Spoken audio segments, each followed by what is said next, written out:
నమస్తే. నేను సిరి. 'తండేల్' ఈ మూవీ ఇప్పుడైతే ప్రస్తుతం ఇప్పుడున్న కాలంలో నాగ చైతన్య గారికి, ఇంకా సాయి పల్లవి గారికి అయితే ఓ మంచి బ్రేక్ ఇచ్చిందని అనిపిస్తుంది. పాజిటివ్ టాక్‌తో అయితే ముందుకెళ్తుంది. కాకపోతే దీని డైరెక్టర్ చందు మొండేటి గారైతే ఒక తప్పు చేశారని చెప్పేసి సోషల్ మీడియాలో వైరల్ అవుతుంది. మరి చందు మొండేటి తప్పు ఏం చేశారు అనేది మనకు వివరించడానికి మనతో పాటు ఉన్నారు ప్రముఖ సీనియర్ జర్నలిస్ట్ యజ్ఞమూర్తి గారు. నమస్కారం సార్. నమస్తే సిరి. సార్, ఇప్పుడు 'తండేల్' మూవీ అయితే రిలీజ్ అయింది నిన్న. మంచిగానే వెళ్తుంది. మంచి టాక్ అయితే వచ్చింది సినిమాకి. కాకపోతే ఏంటంటే దీని డైరెక్టర్ చందు మొండేటి గారు ఒక పెద్ద మిస్టేక్ చేశారని చెప్పేసి సోషల్ మీడియాలో వైరల్ అవుతుంది. ఇది ఏంటి సార్ అసలు? ప్రధానంగా 'తండేల్' అనేది లవ్ స్టోరీ. సత్యరాజుల ప్రేమ కథ. శ్రీకాకుళం జిల్లాలోని ఒక జాలరి గ్రామం. ఇద్దరు కూడా జాలర్ల కుటుంబానికి సంబంధించిన వాళ్ళు. సో వాళ్ళందరూ కూడా అందులో అక్కడ ఒక ఊరిలో ఉన్నటువంటి మగాళ్ళు అందరూ కూడా 9 నెలల పాటు సముద్రం మీద చేపల వేటకు వెళ్తారు. 9 నెలలు చేపల వేట మీద ఉంటారు. అంటే వీళ్ళందరూ కూడా గుజరాత్కి వెళ్ళి గుజరాత్ నుంచి అటు వెళతారనమాట. 3 నెలలు కుటుంబంతో గడుపుతారు. ఆ 3 నెలలే వాళ్ళకి సంవత్సరం పాటు కావలసినంత ఒక సంవత్సరానికి సరిపడా జ్ఞాపకాల్ని మళ్ళీ ప్రోధి చేసుకొని మళ్ళీ సముద్రం మీదకి వెళ్తారు.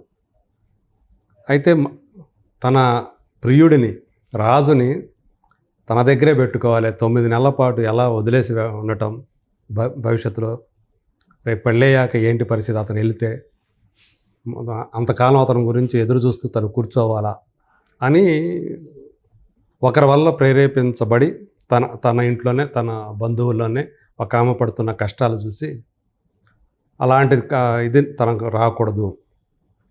తన తండ్రి కూడా అలా ఒకప్పుడు వేటకే వెళ్ళేవాడు, తల్లి చనిపోయింది, అందుకని కూతురికి ఏ లోటు లేకుండా చూడాలని చెప్పేసి ఆ తండ్రి వేట మానేసుకొని కూతురుని చూసుకుంటూ ఉండిపోతాడు.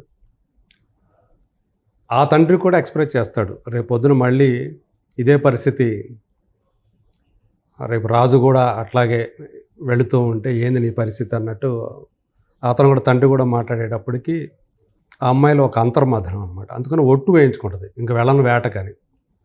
కానీ తనను ఎవరైతే తండేలుగా ఎన్నుకున్నారో వాళ్ళందరికీ కూడా తనే నాయకుడు. తను లేకుండా వాళ్ళని ఎలా పంపించాలి, వాళ్ళందరూ కూడా వెళ్ళిపోతూ ఉంటారు వేటకి. తన కోసం ఎదురు చూస్తూ ఉంటాడు. అందుకని తన ప్రేయస్కి ఇచ్చినటువంటి ఆ ఒట్టుని గట్టున పెట్టేసేసి తను వెళ్ళిపోతాడు. దాంతో నాకు ఇట్ట మాట ఇచ్చి కూడా తప్పాడా అని చెప్పి సాయి పల్లవి ఒక రకమైనటువంటి అతని మీద కోపంతో ఇంకొక పెళ్ళికి ఒప్పుకుంటుంది. ఇది ప్రాథమికంగా ఫస్ట్ హాఫ్లో ఇవన్నీ జరిగిపోతాయి. ఇవన్నీ ముందే చెప్తుంది అనమాట. ఇదంతా కథ కూడా తనని ఎవరైతే పెళ్లి చేసుకోవడానికి వచ్చాడో అతనికి ఆమె చెప్పే కథ ఇది. అయితే ఇదంతా బాగానే ఉంది. ఈ ఫస్ట్ హాఫ్ అంతా కూడా వాళ్ళిద్దరి మధ్య అంటే ఒక ప్రభావవంతమైనటువంటి బలీయమైనటువంటి ప్రేమ సన్నివేశాలతోటి ఆ ఫస్ట్ హాఫ్ అంతా బాగా నడుస్తుంది. సెకండ్ హాఫ్ వచ్చేటప్పటికి ఈ కథ మనం ఆల్రెడీ మాట్లాడుకున్నాం. తుఫాను వచ్చి ఆ తుఫాన్లో దారి తప్పుతారు వాళ్ళు. పాకిస్తాన్ బార్డర్లోకి వెళ్ళిపోతారు. పాకిస్తాన్ వాళ్ళకి అక్కడ వాళ్ళ నేవీ వాళ్ళకి దొరుకుతారు. అలా అక్కడ జైల్లో ఉండాల్సి వస్తుంది. ఆ జైల్లో ఉన్నప్పుడు అక్కడ సన్నివేశాలన్నీ కూడా అసలు ఏమాత్రం రియలిస్టిక్గా లేకుండా చాలా ఆర్టిఫిషియల్గా ఉన్నాయి అనేది మనకు వచ్చినటువంటి రిపోర్ట్. ఎందుకు వచ్చాయంటే యాక్చువల్గా ఈ కథకి 22 మంది జాలర్లు శ్రీకాకుళం ప్రాంతానికి చెందిన వాళ్ళు వేటకు వెళ్ళి సముద్రం మీద తప్పిపోయి పాకిస్తాన్ బందీలయ్యి అక్కడ జైల్లో 2 సంవత్సరాలు గడిపి మొత్తానికి మన ప్రభుత్వం చొరవతోటి వచ్చారు అనేది ఒక పాయింట్ ఉంది. ఆ పాయింట్ ఆధారంగా తయారు చేసిన లవ్ స్టోరీ ఇది. అయితే ఈ 22 మంది జాలర్లు అక్కడికి వెళ్ళిన తర్వాత అక్కడ ఆ జైల్లో ఇలా జరిగి ఉంటుందని ఏదైతే దర్శకుడు కల్పించి అక్కడ సన్నివేశాన్ని సృష్టించాడో ఆ సన్నివేశాలన్నీ కూడా చాలా ఆర్టిఫిషియల్గా ఉన్నాయి. అక్కడ జైల్లో మన జాతీయ జెండాని ఎగరేయటం ఏంటి, ఎవడో ఊరుకుంటాడు, ముందలు నరికి పారేస్తారు కదా. వాళ్ళు మామూలుగానే అలాంటిది వాళ్ళు సహిస్తూ ఉండటం వల్ల ఇవన్నీ కూడా చాలా ఇబ్బందికరంగా ఉంటాయి. అలాగే వందే మాతరం గీతానికి వాళ్ళు అక్కడ అవమానం చేశారని చూపించే సన్నివేశాలు ఏవైతే చాలా ఎబ్బెట్టుగా అనిపించాయి. అలా కాకుండా అక్కడ ఒక టెర్రరిస్ట్ క్యారెక్టర్ని పెట్టేసి ఏందో నానా రభస చేసేసాడు చందుమొండేటి.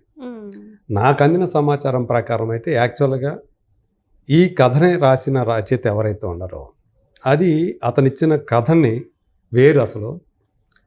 ఈవెన్ అక్కడ జైలర్ ఒక నార్త్ యాక్టర్ ఒక అతను చేశాడు జైలర్ క్యారెక్టర్ని. ఆ జైలర్ క్యారెక్టర్ని ఇతని యొక్క ప్రేమ కథ ఇంప్రెస్ చేసి బాగా అతను కూడా కదిలిపోయి ఇతను ఇండియన్ అనేది విషయం కూడా మర్చిపోయి ఆ ప్రేమికుల్ని కలపాలి ఆ ఇద్దరిని కూడా అని అతను తాపత్రయపడి ఇతను బయటికి రావడానికి అతను కూడా దోహదం చేశాడు అని ఉన్నట్లయితే ఇంకా బాగా ఎఫెక్టివ్గా ఉండేది అని అనిపించింది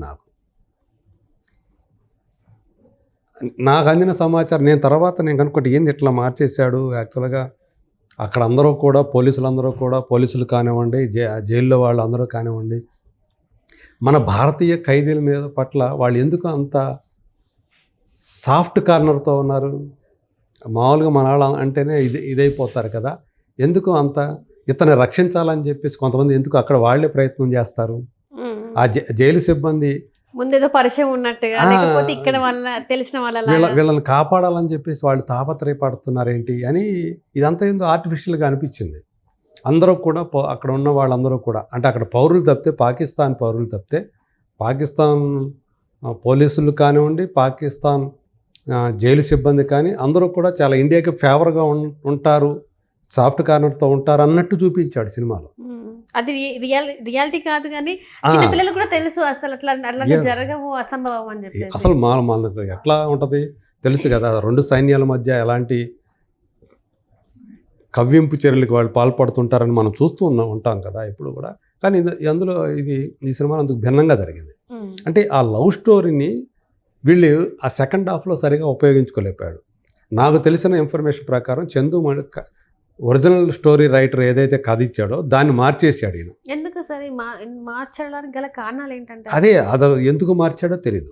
మార్చేసి ఇవన్నీ పెట్టాడు. ఒక టెర్రరిస్ట్ని పెట్టి ఆ టెర్రరిస్ట్కి వీళ్ళకి మధ్య గొడవ పెట్టి నాగ చైతన్య క్యారెక్టర్ రాజుకి అతనికి గొడవ పెట్టి అతను మన వందే మాతరం గీతాన్ని కానివ్వండి, అలాగే మన జాతీయ జెండాని కానీ వాళ్ళు అవమానించడానికి ప్రయత్నం చేశాడని చెప్పేసి ఇలాంటిది ఏదో పెట్టేసేసి అసలు రియాలిటీ అంటే రియలిస్టిక్గానే చూపెడితే ఇంకా బాగా ప్రశంసలు వచ్చేవేమో. ఎందుకంటే వాళ్ళు అక్కడ అనుభవించింది ఎంత ఘోరంగా ఉంటుందో మనకు తెలిసిందే. ఎందుకంటే ఒక ఇండియన్ ఒక పాకిస్తాన్కి దొరికితే అంత ఈజీగా వదిలిపెట్టారు వాళ్ళు. ఎంత చిత్రహింసలు పెట్టాలో అంత చిత్రహింసలు పెడతారు. అసలు సాఫ్ట్ కార్నర్ అనేది ఉండదు ఫస్ట్ థింగ్ మన వాళ్ళ పైన. మరి అలాంటిది ఇట్లా చూపెట్టారంటే నిజంగానే ఇక్కడ ఏదో జరిగింది అనిపిస్తుంది. అదే మొత్తం తన కథని అంతా ఒరిజినల్ స్టోరీని మార్చేసేసి ఏవేవో కల్పించేసి ఇదంతా చందు మొండేటి పైత్యం అని చెప్పేసి అనిపించింది నాకు. అప్పుడు చూసేటప్పుడు ఇక్కడేదో తేడా కనపడుతుంది, ఇప్పుడు దాకా కథ ఒక రకంగా వెళ్ళింది, ఈ కథని ఎలా ఏదో ట్రాక్ తప్పిపోయినట్టు అనిపిస్తూ ఉంది అని నాకు చూసేటప్పుడు అనిపించింది. బట్ అదే నిజమే అని చెప్పేసి కూడా నాకు ఇన్ఫర్మేషన్ అయితే ఉంది. యాక్చువల్గా కథ అయితే చందు మొండేటి దగ్గరికి వచ్చిన కథ అయితే అది కాదు. ఆ పాకిస్తాన్ జైల్లో జరిగింది ఏదైతే ఉందో అదంతా తను మార్చేశాడు. ఒరిజినల్ రైటర్ చెప్పిన కథని ఇతను మార్చేసేసి ఆ విధంగా చేశాడు అని చెప్పి దాంతో ఏంటంటే అది ఆర్టిఫిషియల్ అయిపోయింది, అంత ఎఫెక్టివ్గా రాకుండా అయిపోయింది. ఏంది వాళ్ళందరూ కూడా వీళ్ళ కోసం తాపత్రయపడుతున్నారు. ఈ ఖైదీలు వాళ్ళకి తీసుకెళ్తూ ఉంటే బయట అప్పుడే 370 ఆర్టికల్ రద్దు అయింది చెప్పేసి అమిత్ షా ప్రకటన వస్తే వాళ్ళందరూ కూడా రోడ్ల మీదకి వచ్చి నానా బీభత్సాలు చేస్తూ ఉంటే అదే టైంలో వీళ్ళ వ్యాను వెళుతూ ఉంటే వాళ్ళందరూ దాడి చేస్తే ఈ పోలీసులే ఈ జైలు సిబ్బందే వాళ్ళని కాపాడటానికి మన భారతీయుని కాపాడటానికి తాపత్రయపడ్డారని చూపించడం ఏంటి అనేది అర్థం కాని విషయం. సో ఎందుకు అంత అలా చూపించాడు అనేది మరి దాని వెనక ఏం కారణం ఉంది ఏంటని తెలియాల్సి ఉంది. కానీ బట్ దీనివల్లే సినిమాకి ఒక నష్టం జరిగింది. లేకపోతే ఇంకా సినిమా బాగా వచ్చి ఉండేది. ఒరిజినల్ కథనే కనుక ఇతను తీసి ఉన్నట్లయితే దానికి తగ్గట్టుగా సన్నివేశాలను కనుక అల్లుకున్నట్లయితే ఖచ్చితంగా ఇప్పుడు చేసిన పర్ఫార్మెన్స్ కంటే బెటర్ పర్ఫార్మెన్స్ ఖచ్చితంగా చేసి ఉండేది ఈ సినిమా బాక్స్ ఆఫీస్ దగ్గర అనే అభిప్రాయాన్ని ఈ సినిమాకు సంబంధించినటువంటి కొంతమందే వ్యక్తం చేస్తున్నట్లుగా మనకు సమాచారం అందుతూ ఉంది. Right sir. మరి చూద్దాం. అయినప్పటికీ కూడా అంటే దీని వెనక ఏమైనా ఈ మారటానికి ఏమైనా కథ ఏం జరిగింది ఏంటి అనేది తర్వాత అయినా బయటకు వస్తుందా లేదా అనేది చూద్దాం. Right thank you so much. Thank you.